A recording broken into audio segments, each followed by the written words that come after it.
that it takes a lot for a guy to, like Mo Williams, to have been a star in this league, to have to take a step back, but at the same time stay engaged into the game. And when his number was called, he answered the bell. So you want to have guys like a Mo Williams on your team. The Cavaliers are all out on the street now. Great to have them moving toward Malby. I can't wait to hear what they have to say here. That's Matthew Dell's Dell's parents. They have made more than a few trips from Australia to support their son. Yeah. Don't you know when they sent him off for college in the United States, they never thought they'd be here doing this right now. You're right. And they've been here for over a month now supporting Delhi. Kevin Love riding in a Rolls Royce, guys. That's smooth right there, huh? That's how you get it done. That's the way. That's right. That's how you get it done. I got a nice stogie in his mouth. Could you say that any more matter-of-factly, please? Say it again. That's how you get it done, Jeff. And look at it. I mean, that's just a beautiful automobile. I give this guy a lot of credit. 14 rebounds for Kevin Love in Game 7. And Campy, the most impressive thing, maybe all season long, we saw defensively, was after Kyrie hit that three-pointer to put the Cavs up 3. There's under a minute left. The Cavaliers switch out, and Kevin is on Steph Curry. Right. And he stayed with him. And he made Steph put up a really tough three-pointer that Steph didn't get a good look at. And you can say anything you want about Kevin's defense. There it was. And at the most key time of the year, that was right there. And Jeff, you're absolutely right. You know, the one thing about basketball, you have to understand the moment. Right. And surely Kevin Love understood the moment that he was not going to allow Curry to make that three-point basket. Exactly right. He was on him. He was not going to let him have it. Kevin also had 3 steals and 3 assists. We want to remind you. Can you believe that, dude? Mo. Presented by Discount Drug Mart. Watch that leg, Mo. Be careful there. We want everybody getting here safe and sound. And I hope they're wearing sunscreen. There's JR. Everybody. The players are making their way toward Allie Clifton on the parade route. So we can't wait to hear from some of the guys as Allie runs out and catches them either in the car or they'll jump out of the car. Can't wait to hear from some of these guys because they've dreamt of this, Campy. So many of these players came here because they wanted to see this. Yes. That's why they came here. Richard Jefferson said that's why he's here. He said, I wanted to play with LeBron because we could win a title. They came here for this. Unbelievable. Jeff, you're absolutely right. You look at Richard Jefferson. Unfriggin' believable. Made it to the finals early on in his career. Twice. And then 13 years later, he shows up in it again.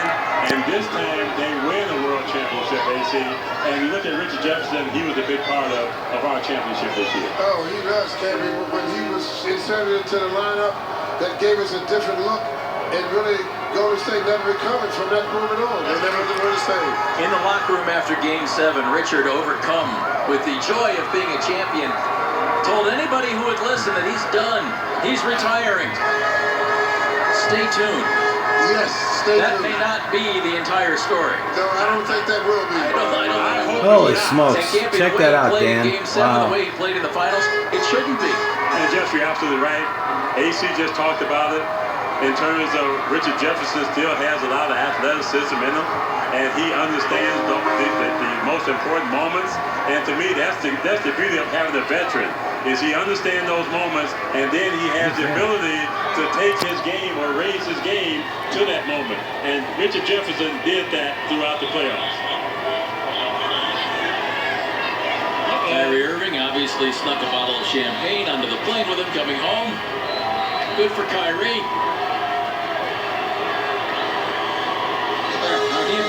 Since the Cavaliers won the championship, you've had a chance to talk to a number of your former teammates. Tell us about some of those conversations and go through the individual guys. Well, some of the guys I've had a chance to talk to is Dwight Davis. You know, he called me early on. He was one of my teammates back in 1976. I talked to Foots Walker, who told me that it's playoff time, and you cannot give up any layups. That's one of the things that Foots Walker talked about. And Foots Walker was one of the first guys in the Cavaliers history to have a triple-double. And I talked to this guy in terms of footsie, and he was very excited. Well, it shows a lot of people. I hope nothing bad happens. I also talked to Jim Brewer. I also talked to Dick Snyder. Who That is a lot of people in our series. And one of the things that Dick talked about is that he says that he's happy that this Cavalier team has brought a championship team to Cleveland. There's Allie Clifton in the middle of all that. The blonde chick in front of the guy with the white hat. I just saw Allie in the middle Holy of smokes, look at that. Allie, are you getting ready for the players down there? There she is. We sure are, Jeff. It's actually starting to open up a bit because the beginning of the parade is just a block away. These fans down here have been waiting all day long. As you know, we're going to hear right away from Cavs owner Dan Gilbert. I can't wait to see his reaction to what he has experienced thus far. Phyllis, Kyrie, JR not too far behind. And I heard you mention RJ and his retirement. You better believe I'm going to get to the bottom of it. Fellas, it's all coming up into your moments. Stay tuned. Allie talked with RJ in the locker room right after Game 7. He said, I'm done. I'm done. I hope he's not done. There's the champ. Who's that, Campy? That's the champ. That's James Jones, ladies and gentlemen. 3-time NBA champion. Won twice in Miami. And this is a guy, I remember watching when the Miami Heat were in the finals, and James came off the bench and knocked down shots. And I thought, this guy hasn't played all year.